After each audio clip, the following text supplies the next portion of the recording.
Facebook, ok. Ok, foi bom. Vou esperar o pessoal entrar um pouquinho.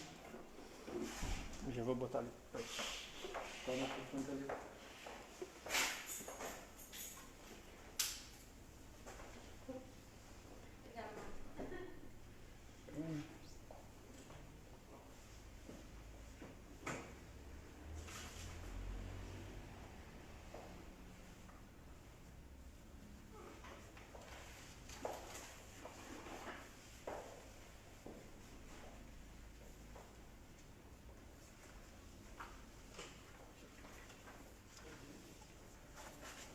Saiu, agora levou tudo.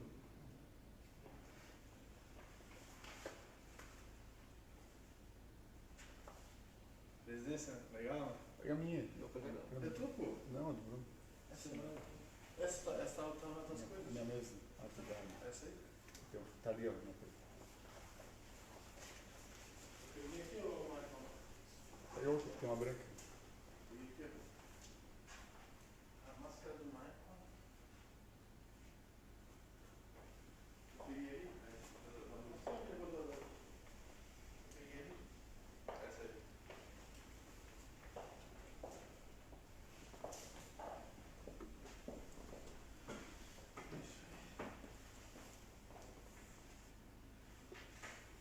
Bem, boa noite. Hoje, dia 15 de julho de 2020. São exatamente 21 horas e 20 minutos. Estamos um pouco atrasados, em seguida já vou explicar o motivo. Hoje é a nossa 15ª live do Complexo Médico Pro Vida. E hoje estamos recebendo aqui na live do Complexo Médico o neuropediatra, né, famoso em toda a nossa região aí, o doutor e professor da Faculdade de Medicina da Unisul, o Dr. Jaime Lim. Bem, antes de a gente iniciar a nossa entrevista e dar as boas-vindas ao Dr. Jaime, vamos aos números atuais da pandemia. Em Tubarão, temos 1.026 contaminados, 663 curados e 10 mortes. Santa Catarina, 47.976 contaminados, 11.000 a mais que a semana passada, 38.549 curados e 569 mortes. Agora são 7 regiões do estado que estão em situação gravíssima e a gente vai falar sobre esse assunto hoje também. E no Brasil, 1.970.909 pessoas. E o país hoje registrou 1.261 mortes pela Covid nas últimas 24 horas. Número de curados, infelizmente, a gente não tem dados. E temos 75.523 óbitos, infelizmente. Com esses dados, eu queria dar as boas-vindas, né, infelizmente, desses dados, mas as boas-vindas ao Dr. Jaime Lim, agradecer a presença dele. E hoje a gente vai falar um pouco sobre as crianças, né? Sobre o comportamento das crianças nessa pandemia, um diálogo sobre a adaptação das crianças durante essa pandemia. Boa noite, doutor Jaime. Boa noite, doutor Laurêncio. É um prazer enorme estar aqui. Queria agradecer ao convite, é um enorme prazer. Eu tenho acompanhado as lives de vocês e estão ficando cada vez mais famosas, né? Estão repercutindo muito. É um prazer enorme mesmo. Agradeço muito a sua presença aqui, doutor Jaime. A gente sabe, né, das ocupações e da vida diária aí, né? A gente vai começar falando um pouco sobre adaptação, né? Uhum. Doutor Jaime, se educar uma criança nunca foi um sinônimo de dar a elas respostas sobre as coisas. Agora, enquanto nós vivemos essa maior crise sanitária global do século, né, a impossibilidade de ter certezas, elas se intensificaram. O que as crianças estão achando desse isolamento? Será que elas estão tão angustiadas quanto a gente, os adultos? Eu acredito que sim, né? E acredito também que, infelizmente, a pandemia vai afetar as pessoas de formas diferentes, né? A pandemia afeta de formas diferentes crianças que têm um nível socioeconômico maior, crianças que têm um nível socioeconômico pior, e essas vão ter um impacto muito maior. Inclusive também crianças que têm necessidades especiais, essas sim estão passando por situações realmente muito difíceis, né? Claro que a angústia dos pais frente a uma situação de isolamento, de angústia em saber se vão conseguir manter os empregos, se vão conseguir manter a capacidade financeira, isso acaba passando para os filhos também, e as crianças, logicamente, têm apresentado vários problemas assim de saúde psicológica e mental que a gente provavelmente vai se deparar num futuro bem próximo. Uma pergunta, né? Então hoje a gente vê, né, que perceber e acolher as dores das crianças é o principal papel dos adultos, né? Uhum. Muitas vezes é o sinônimo de lembrar que elas são seres em formação que nem sempre sabem se comunicar, né, e colocar o que elas estão sofrendo. Qual seria assim a tua observação? Como é que a gente deve agir com as crianças, com os pequenos durante a pandemia, principalmente aqueles pequenos mais especiais, que é geralmente o teu dia a dia, né? Isso. A gente tem passado por, tem compartilhado a angústia de vários pais, por exemplo, que têm filhos com transtorno do espectro autista, por exemplo, né? Então, essas crianças que estão dentro do espectro do autismo, elas acabaram, por causa da pandemia, perdendo as terapias, deixando de conseguir ir na fonoaudióloga, na terapeuta ocupacional, na psicóloga. O fato dessas crianças precisarem também, por causa da sua condição, ter uma rotina muito regrada, essa quebra de rotina tem causado grandes alterações do ponto de vista comportamental. Então essas famílias estão passando situações realmente muito difíceis. Em se tratando de crianças típicas, assim, que não estão dentro do espectro do transtorno do espectro autista, essa ansiedade, então a gente tem visto estudos mostrando também que no período da pandemia, os pais têm relatado como principais problemas quadros de déficit atencional, irritabilidade, agressividade, por causa talvez dessa incerteza toda, né? Porque os pais acabam trazendo muitos problemas, existem estudos mostrando que tem aumentado os casos de violência doméstica também, por causa da frustração dos pais. Então realmente isso acaba trazendo grandes consequências, né? E isso acaba trazendo muitas dificuldades para essas famílias. Existe uma forma, assim, alguma orientação assim, que tu acaba fornecendo para os pais dessas crianças especiais? Então, de novo, essa pandemia vai afetar as pessoas de formas diferentes, né? Pessoas que têm nível socioeconômico mais alto, elas têm conseguido manter essas terapias porque muitos terapeutas acabam conseguindo atender online, atender à distância. Mas, infelizmente, muitos pais não têm essa condição financeira de arcar com esse sistema de apoio, não têm conseguido manter esse sistema. Então, para aqueles pais que conseguem, logicamente, manter o contato com as terapias, receber orientações online através de dicas eletrônicas do que fazer e como prosseguir o tratamento, é isso que a gente tem orientado os pais a conseguir fazer. Os pais que não conseguem ter essa situação, a gente tenta se colocar o máximo possível à disposição deles, no sentido de tentar fazer prescrições, tentar deixar as receitas onde elas possam pegar, para que elas consigam manter ao menos o tratamento medicamentoso e conseguir passar por esse período da melhor forma possível.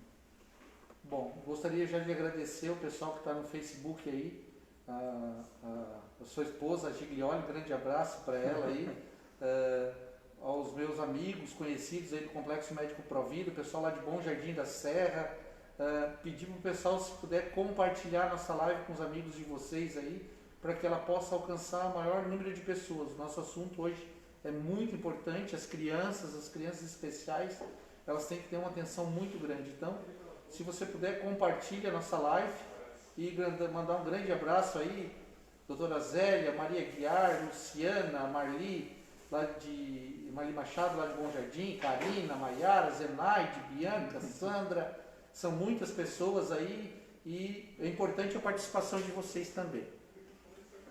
Doutor Jaime, quais as maiores queixas dos adultos nos consultórios atualmente sobre o comportamento das crianças? Sim. Uma coisa que a gente tem observado muito assim, é a respeito das crianças que passaram a ter a necessidade de manter as aulas à distância, né?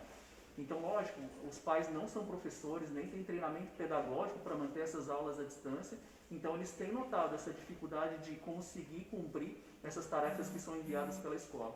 Então, eles têm notado muita frustração das crianças, queixas de agitação, de agressividade e de falta de atenção. A gente tem notado que é difícil para as crianças manterem a atenção nas aulas online, claro, o computador está ali cheio de outras distrações, né?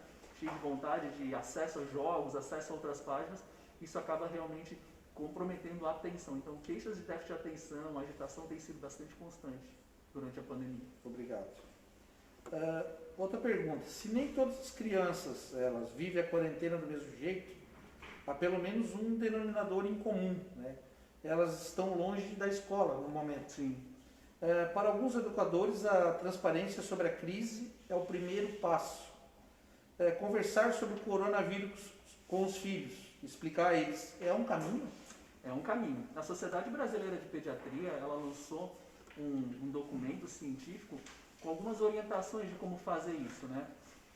O ideal é que os pais se atualizem a respeito das informações acerca da pandemia, do coronavírus, através de fontes confiáveis. Evitar de ficar pegando informações de várias fontes, evitar propagar informações que não tenham confirmação e que não sejam verídicas. Então os pais têm que se informar muito bem. Ao passar esses dados para as crianças, procurar passar os dados naqueles dados que a criança vai poder ajudar de alguma forma.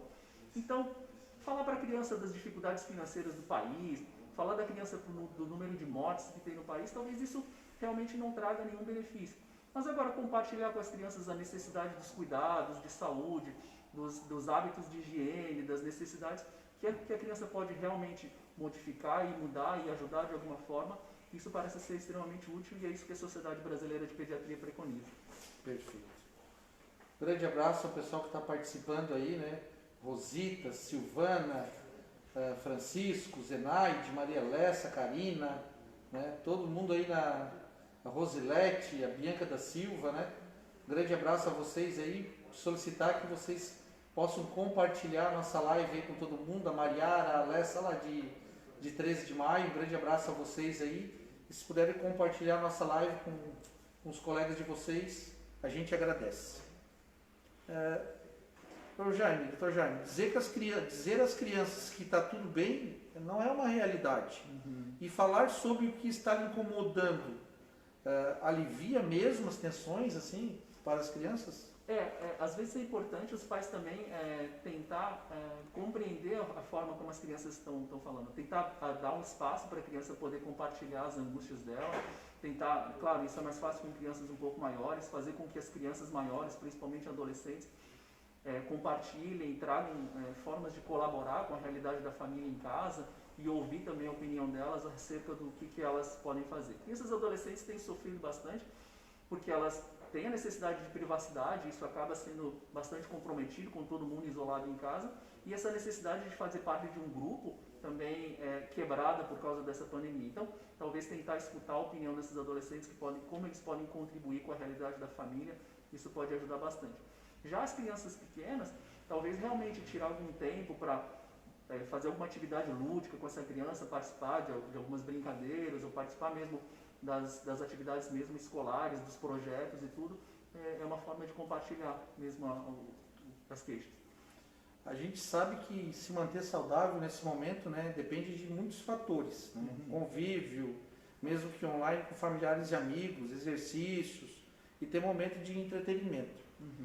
Como é que a gente faz para manter a mente saudável dessas crianças, dos pequenos, principalmente com necessidades especiais ou com problemas de atenção? Certo. Então, é um desafio bem grande, eu acredito, né? Então, assim, quando a gente está diante de uma situação como a que a gente vive, geralmente antes da pandemia as pessoas estavam discutindo muito a respeito do excesso de telas, do excesso de computadores, de smartphones, de televisão na realidade das crianças. Então, uma dúvida que tem sido perguntada para muitos de nós vocês falam para a gente evitar telas, evitar o uso excessivo de telas, mas e agora que é tudo online, né? Ainda assim, a Sociedade Brasileira de Pediatria, ela preconiza que se tente obedecer algumas regras, do tipo, crianças abaixo de 2 anos de idade não ter contato nenhum com telas, acima de 2 anos de idade ter no máximo 1 hora de telas por dia. Então, esse talvez seja um caminho. Primeiro tentar, claro que isso é muito difícil de se implementar durante o período da pandemia, mas que os pais também tenham momentos do dia livre de telas, né? Horário das refeições, talvez esperar as crianças dormirem para que os pais possam realizar os trabalhos em home office, para que eles consigam compartilhar momentos junto com a criança e eles podem juntos descobrir outras coisas que podem ser igualmente ou tão ou mais divertidas que isso, né? As crianças com necessidades especiais aí realmente passam por uma dificuldade talvez um pouco maior nesse sentido. Então, talvez manter o contato com o médico assistente, tentar manter o contato com os terapeutas que podem dar dicas muito valiosas de como superar essas dificuldades. Até tem uma pessoal do Instagram, um grande abraço aí. Uhum.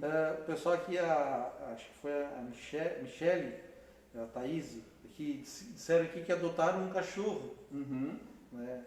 Seria uma alternativa também? Sabe que eu estava vendo uma reportagem esses dias que mostrou que o número de adoções de cachorro tem aumentado muito. E de fato porque as pessoas, por estarem mais tempo em casa, têm tido mais tempo, né? Mas a gente precisa lembrar todas as pessoas em respeito da adoção responsável, né? A gente sabe que a pandemia é um episódio que vai ser transitório, ela vai passar, e as pessoas precisam ter em mente de que se elas vão adotar um cachorro, esse cachorro vai ficar com a família para sempre, né? Uhum. Não só durante esse período da pandemia. Os animais, eles realmente podem ajudar muito no afeto, a desenvolver responsabilidades e tudo mais, mas eu acho que é uma coisa que tem que ser pensada, não só um casal, com os filhos, com a realidade da família, se vai conseguir manter, porque cachorro dá muita despesa, não sei se o senhor tem cachorro, mas dá muita despesa. Tem, gosto muito. E a gente se apega muito, né? Então a gente precisa, antes de aconselhar isso universalmente, falar sobre adoção responsável. Desenhos, brincadeiras, os desenhos, as brincadeiras, a fala, o choro, ou até mesmo o silêncio e a introspecção. Existe maneira de a gente identificar nessas expressões das crianças sinais de sofrimento? O que a gente precisa estar de olho? E qual é o momento assim de procurar ajuda médica? Certo. A princípio, toda e qualquer mudança brusca de comportamento é algo que a gente precisa ficar atento. Uma criança que antes era uma criança bastante extrovertida, alegre, e que de repente fica extremamente entristecida, quieta, calada, essas mudanças de comportamento devem ser buscadas uma solução, uma explicação. Igualmente, crianças que eram mais calmas, mais quietas, e de repente ficam muito agitadas, às vezes agressivas ou muito impulsivas, também vale a pena buscar auxílio. Se possível, mesmo durante esse período de pandemia, caso essa condição, essa mudança de comportamento seja algo mantido e que esteja trazendo transtorno, angústia para os pais, essa é a hora de procurar ajuda. Perfeito. Agradecer o pessoal que está participando aí, Maiara Lessa, Patrícia e outros mais, Jucimara, Lenice, né? Agradecer a participação de vocês. Dr. Jaime, é frequente que os adultos confundam, né, escutar as crianças como sinônimo de fazer todas as suas vontades. Como é que os pais ou os responsáveis podem incentivar os pequenos a se expressarem os seus sentimentos? Então, acho que os pais que conseguem manter sempre uma rotina de estar sempre conversando com os filhos, eles conseguem, de alguma forma, notar as necessidades e as dificuldades de cada criança. Os estudos mostram pra gente que talvez uma das melhores formas de a gente passar por esse período de pandemia que a gente está passando junto com as dificuldades das crianças é tentar manter a rotina o mais natural possível, tentar manter a mesma rotina que a pessoa tinha antes da pandemia. Um horário certo para dormir, um horário certo para fazer as atividades escolares, um horário certo para as atividades lúdicas e de brincadeiras, tentar manter uma certa rotina, para que o pai tenha mais contato possível com essa criança e aí, através das atitudes da criança, ou mesmo através da verbalização dela, saber o que está acontecendo e como ele pode ajudar, né? Se a gente falar em termos de desenvolvimento emocional, né? Uhum.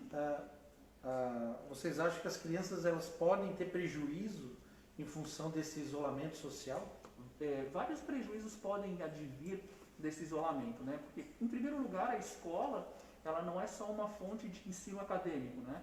A escola também é uma importante fonte de contato social, de interação social das crianças, então isso, uma vez perdido, mesmo que seja um ano e meio, tem um impacto muito grande.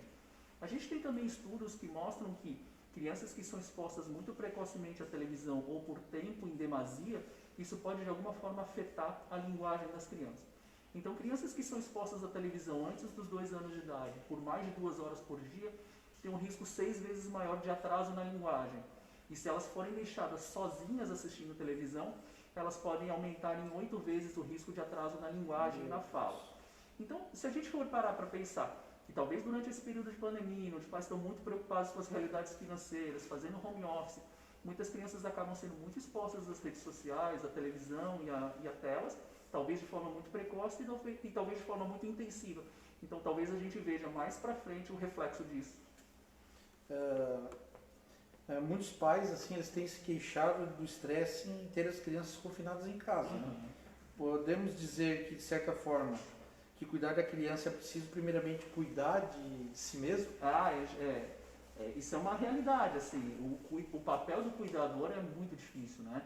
E a gente, assim como as crianças, a gente está diante de uma situação completamente nova, a gente também não sabe como lidar com essa situação, a gente está vivendo todo o estresse e muitas pessoas estão perdendo suas fontes de renda ou diminuindo a fonte de renda mensal, então realmente tentar cuidar da saúde dos pais é fundamental nessa hora e talvez é imprescindível, né? Porque os pais tendo problemas psicológicos podem prejudicar muito. Talvez por isso que a gente veja tantos estudos mostrando que em períodos de pandemia ou de crises financeiras prolongadas, a gente veja mais realmente violência doméstica, a gente consegue ver também crianças que estão mais expostas a abuso, né? Então Sim. isso é uma realidade que a gente vai acabar vendo. Existem, né, muitas variações, mas antigamente, né, teria que a criança falava que queria comer, queria brincar, queria assistir filmes, né? Hoje ela quer isso, né? Para muitos pais, trabalhar em home office com os filhos em casa é uma das coisas, é difícil, né? Porque tem muitas interrupções com a criança. Antes da pandemia, os pais chegavam em casa, era tempo que eles tinham para ficar com as crianças. E agora, às vezes é difícil você explicar que você às vezes está indisponível e que tem que acabar trabalhando mesmo estando em casa, né? Existe uma forma de a gente organizar essa rotina nesse período com as crianças? Com certeza, eu acho que é possível você tentar criar uma rotina, explicando para a criança o momento da individualidade dos pais. Claro que quanto menor a criança, mais demanda ela vai ter, mas alguns pais podem esperar momentos em que a criança esteja dormindo, por exemplo, para poder trabalhar, ou estabelecer então períodos em que crianças maiores talvez seja mais fácil de compreender isso. Momentos em que a criança está fazendo as tarefas dela e um dos pais consegue acompanhar os estudos do filho enquanto o outro trabalha. Isso com certeza é uma situação muito difícil, né? Eu acredito, Dr. Laurence, que essa adaptação seja uma coisa que tem que ser de cada família, de uma forma muito individual, né? Não tem uma receita de bolo daquilo que vai funcionar, né? Concordo. Agradecer o pessoal que mande algumas perguntas também, a gente vai poder fazer o Dr. Jaime essas perguntas, né? Aproveitem, principalmente os familiares, né, de crianças que têm crianças especiais, elas são muito importantes, né, nesse momento. Então, se você tiver alguma pergunta, pode encaminhar para a gente que a gente vai fazer. Essa pergunta, presta atenção, eu acho muito importante, né? E essa próxima pergunta que vem agora, né? Em meio à pandemia, né, o uso de eletrônicos ele aumentou muito. E eu vejo hoje, pela minha filha, que está o tempo todo, né, a gente vê isso aí. Se antes as crianças elas usavam esses meios para assistir desenho ou brincar, agora eles são essenciais para as aulas online ou mesmo para falar com os parentes e amigos. Existe um tempo limite para as crianças usar esse equipamento digital? E o que essa exposição excessiva pode causar a médio e a longo prazo? Certo. Essa alteração de exposição a eletrônicos, ela varia muito da idade e da faixa etária da criança. Quando a criança é muito pequena, o ideal é que ela não tenha contato realmente nenhum antes dos 2 anos de idade, porque isso realmente ficou comprovado que afeta do ponto de vista de aquisição da linguagem. Não só a criança estar exposta a esses equipamentos eletrônicos, mas quando o pai, junto com a criança, com alguma atividade, ela é constantemente interrompida por esses aparelhos eletrônicos, isso também por si só pode atrasar a aprendizagem e o desenvolvimento da linguagem das crianças. À medida que a criança cresce, então após os 2 anos de idade, o ideal é que o limite seja de mais ou menos 1 hora por dia, até por volta dos 5 anos de idade. Depois dos 5 anos de idade, um máximo de 2 horas por dia de tela. E claro, crianças adolescentes talvez fique cada vez mais difícil, então é algo que possa ser talvez negociado com a criança. Quais as consequências em crianças um pouco maiores? Aí essas consequências elas têm muitas ramificações. Elas podem ter consequências graves do ponto de vista de o excesso de eletrônicos pode, no caso de videogames, tem muitos estudos mostrando talvez que jogos eletrônicos com excesso de violência pode afetar de alguma forma o dia a dia das crianças. De 3 formas. ou a criança aprende que o mundo é muito violento, então ela acaba tendo muito medo, então achando que o mundo é muito violento, ela pode acabar se tornando uma criança mais agressiva e violenta. E o terceiro motivo é que talvez ela comece a banalizar a violência por ver isso de uma forma muito constante. O uso excessivo de eletrônicos também expõe muito as crianças a abuso e essas coisas. Então é sempre importante tentar fazer com que a criança tenha acesso a esses eletrônicos num lugar onde os pais possam estar de olho, onde os pais possam ver. Tem um casal de amigos nossos que tem uma boa ideia, que é o seguinte: se a criança insiste muito em ter um celular, o adolescente, então tá, a criança pode ganhar um celular, mas o carregador é do pai. Então, quando no final do dia a criança precisa carregar esse celular, ele é obrigado a entregar o celular para o pai é o dono do carregador, ele aproveita aquele momento. Claro, a gente fala isso não no sentido de invadir a privacidade do filho, mas que ele consiga ter acesso às conversas, com quem a criança está conversando, o que ela está conversando, porque realmente são situações bastante perigosas que a gente tem visto hoje em dia. Essa é uma informação assim, extremamente importante, né?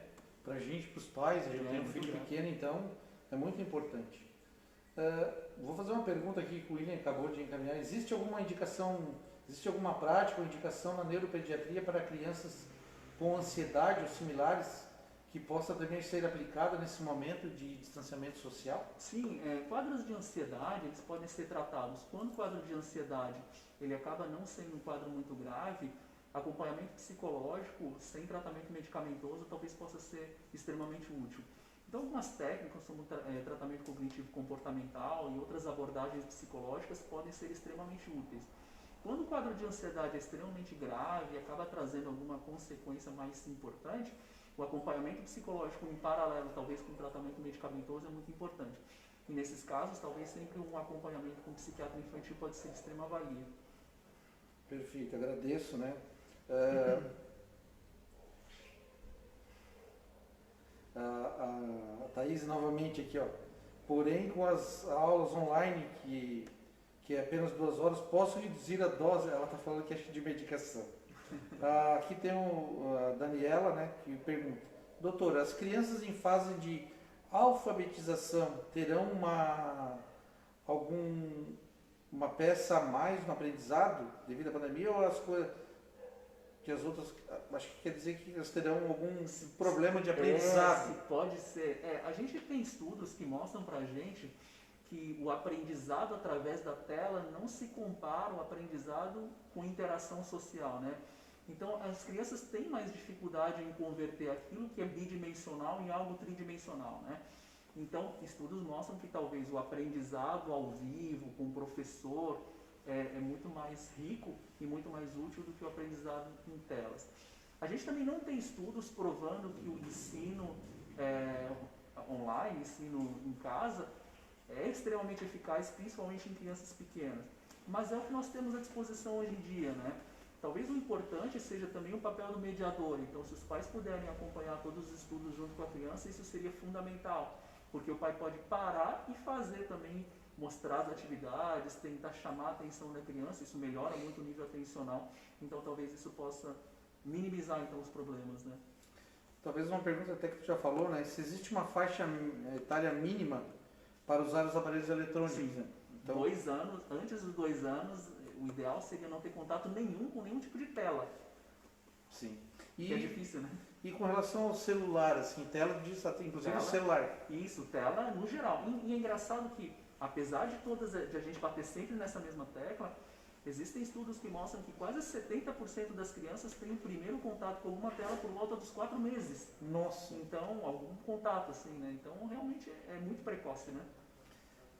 O fato dessas crianças ficarem trancadas o dia inteiro de casa pode afetar o desenvolvimento e o comportamento das crianças? De alguma forma, acredito que sim.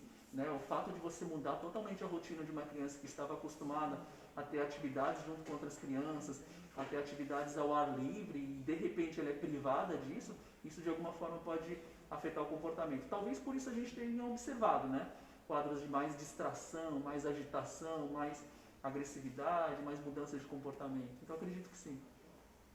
O que as crianças, tu acha que elas vão lembrar dessa pandemia aí? Eu espero realmente que elas lembrem do contato maior que elas têm com os pais, né? Então talvez se a gente puder levar isso, né, que apesar de todas as dificuldades, como um recado, se os pais conseguirem aprender que talvez seja muito precioso esse tempo a mais que eles estão tendo com as crianças, que eles possam fazer mais atividades, aprender a ter mais contato com os filhos, a brincar com os próprios filhos, espero que é isso que eles se lembrem, assim, né? Sim. Espero que seja isso. A Mayara pergunta aqui, seria bom criar uma rotina escrita para essas crianças? Elas teriam uma direção e os pais conseguem se organizar melhor para dar atenção adequada? Eu acho que se for criar quadros assim com tabelas de rotinas, é uma coisa útil assim para que os pais também sigam a sua rotina, porque as rotinas que uma vez implantadas pelos pais em casa, elas devem ser seguidas por todos, né? Então talvez para que todos se lembrem dessas regras, acredito que possa ser bastante útil.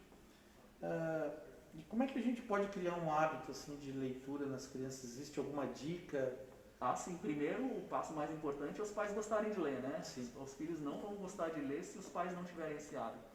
Estudos mostram pra gente também que o simples fato de ter livros à disposição em casa já melhora a leitura por volta dos 7 anos de idade, independente do pai ler ou não. Uhum. Agora, se os pais mantêm esse hábito e o filho consegue ver isso, então isso também pode reforçar muito esse hábito. E finalmente, a partir do momento que a criança consegue sentar por volta dos 6, 7 meses de idade, estudos mostram também que os pais que leem histórias para essas crianças, mesmo nessa idade, elas vão desenvolver melhor a leitura no futuro.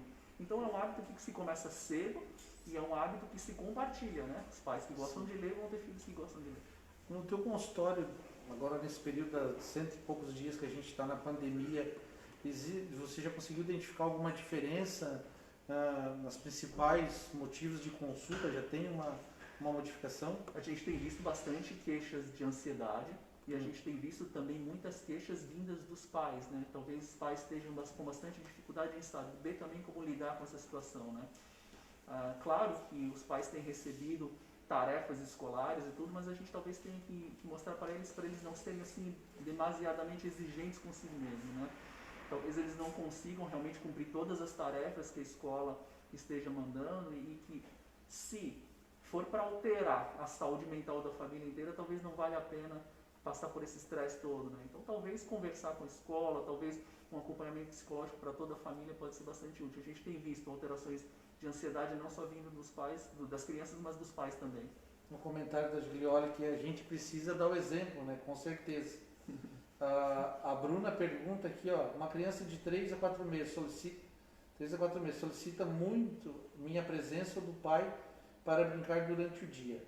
É o reflexo da falta de convivência com os coleguinhas ou ela deve se preocupar? Depende de como ela era antes, assim, né? Então, existem crianças que realmente demandam bastante, então existem termos que são utilizados como criança de altas necessidades, mas a gente precisa tomar um pouco de cuidado quando a gente vai, de alguma forma, taxar isso como um diagnóstico, né? É preciso saber também qual a expectativa dos pais em relação às crianças. Então, alguns pais têm expectativas de que a criança seja extremamente tranquila, que não demande, mas crianças pequenas realmente demandam muito. Você sabe, né? Sim. Então, às vezes, é necessário ver qual a expectativa dos pais em relação a isso. Se o comportamento tem mudado de forma muito abrupta durante esse período de pandemia, talvez valha a pena dar uma olhada. As crianças de 3 meses são realmente pequenas e demandam bastante.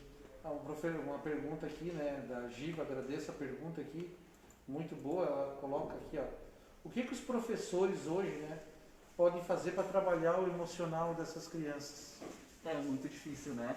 Porque do mesmo jeito que a gente acredita em estar falando aqui há quase uma hora do aumento da demanda que a gente está dando em relação às crianças, da demanda em relação aos pais, os professores também estão passando por isso, né? É até um tema interessante, talvez chamar os professores aqui para uma live assim da pandemia, porque eles estão sofrendo muito, né? Nenhum professor, é claro, salvo aqueles que já são treinados em ensino à distância, receberam nenhum tipo de treinamento de como ensinar agora online. Então a gente que dá aula na Unisul também teve que aprender a gravar a aula, aí a gente grava a aula fica muito grande, tem que gravar de novo, não sai do jeito que a gente quer. Então os professores estão passando por uma carga de estresse e de pressão muito grande. Então, se a gente for colocar mais essa pressão sobre eles, de como lidar com o emocional das crianças, talvez seja uma carga e talvez eles não consigam dar conta, né? Eu acho interessante vai ser o retorno, né?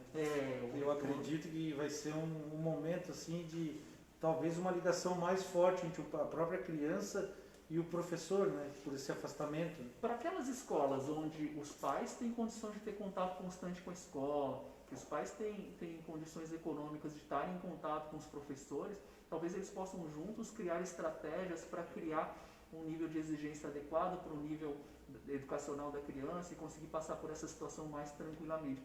Agora, aquelas situações onde a gente tem mais privação, por isso que a gente estava falando no começo que a pandemia vai afetar as pessoas diferentes de formas diferentes. Algumas crianças vão realmente sofrer muito mais que as outras, né? Pessoal, agradecer a participação de muita gente. Eu acho que, Jaime, hoje eu aprendi muita coisa aqui com você, né? E a gente tem, né, essa troca de informações é importante. Pedir para o pessoal compartilhar essa live, enviar para os colegas, para os pais, porque é muito importante. Queria colocar hoje primeiro o que aconteceu pela manhã, né? A gente vê assim hoje o que aconteceu hoje aqui em Tubarão, né, na reunião dos prefeitos, né, e a opinião da gente, né, independente da parte financeira. Eu vi um depoimento hoje do diretor técnico do hospital, e ele foi muito bem, não foi muito claro, né? Uma coisa que a gente tem que pensar é que a gente não está tendo mais medicação, a gente não está tendo mais profissional habilitado, os médicos está diminuindo as equipes médicas. Então hoje a gente não está mais falando de um problema financeiro, mas sim de um problema de saúde grave. A saúde hoje avisou que ela está saturada, que ela não vai conseguir mais dar atendimento. E parece que algumas pessoas, né, isso, claro, eu respeito a opinião de cada um, mas eu acho assim que foi um aviso ali, não existe mais condições, mesmo aumentando o número de leitos de UTI não vai resolver. Se não conseguir diminuir essa curva, diminuir o número de pessoas doentes, pode-se colocar 20, 30, 50 leitos de UTI, que não vai resolver. Então, assim, isso que tem que ficar claro para o pessoal. Foi aquilo que falou, hoje a gente vai começar a enxugar gelo. O meu medo, e eu acho que o medo da maioria das pessoas que trabalham na saúde, é o que pode vir daqui para frente, né? Eu peço a Deus que a gente não veja o que pode acontecer aí. Então, assim, peço aos governantes encarecidamente que pensem nas atitudes que vão tomar daqui para frente. Acho que o prefeito municipal, né, não estou aqui defendendo, mas acho que ele tomou a atitude correta para o momento, né? Colocar que Tubarão, a prefeitura municipal, não é a responsável por tudo que está acontecendo. A gente vive numa área de 360 mil habitantes, num hospital que está fazendo o que pode, mas está extrapolando. Eu trabalho dentro do hospital, conheço os funcionários, acho que estão começando os funcionários também a ter problemas de saúde, não só no hospital, quanto na Socimed, na Provida. Então está chegando um momento que a saúde está avisando, olha, eu não tenho mais condições de sobrecarregar, e o meu medo é o que vem daqui para frente. Então acho que assim, é uma coisa que a gente tem que pensar, tem que analisar, refletir realmente.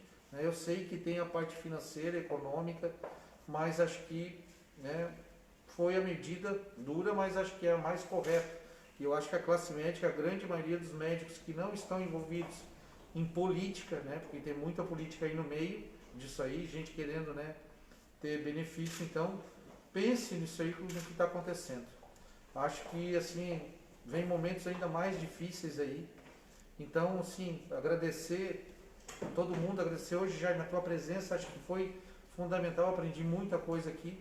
Hoje aconteceu um fato comigo inusitado, hoje eu fui resgatado pela equipe da Lúria, agradecer ao Marco, ao Bruno, a Silvana e a Mônica, e pedir desculpas, tive um problema no meu meio de locomoção e acabei tendo que ser resgatado. Então agradecer a todos da Lúria Marketing pelo resgate, Eu estou aprendendo todo dia aqui com vocês, acho que todo mundo devia passar por essa experiência. Agradecer demais ao Complexo Médico Provida pela oportunidade que estou recebendo. Traduzir a minha gratidão a todos, ao pessoal da Luri, pessoal comercial da Provida, Silvana, que são excepcionais. Dizer que a gente vai ter momentos difíceis ainda pela frente. Acho que cada um puder fazer um pouquinho a sua parte, respeitar o que está sendo pedido, e vamos ver o que vem aí para frente, Cada um, a história vai ser escrita conforme cada um decidir. A gente sabe que vem momentos aí muito difícil. Eu peço a Deus que não venha o que pode acontecer aí. Dizer um grande abraço ao pessoal aí da saúde, eles são realmente heróis. Todo o pessoal envolvido, bombeiro, policiais, todo mundo, guarda municipal, dizer que a gente pede a Deus que proteja todo mundo, né? Porque eu acredito que vem coisa em muito ainda, tem muita coisa pela frente para vir. Então pedir às autoridades encarecidamente, apesar, né, de todos os problemas que tem, dessa reunião que teve hoje, existe uma determinação, existe um motivo técnico, médico, dizendo por que deve ser fechado. Pensem nisso, reflitam, né, e respeitem. Só peço isso a vocês, nada mais. Agradecer imensamente novamente, né, a participação de todo mundo. Compartilhe a nossa live.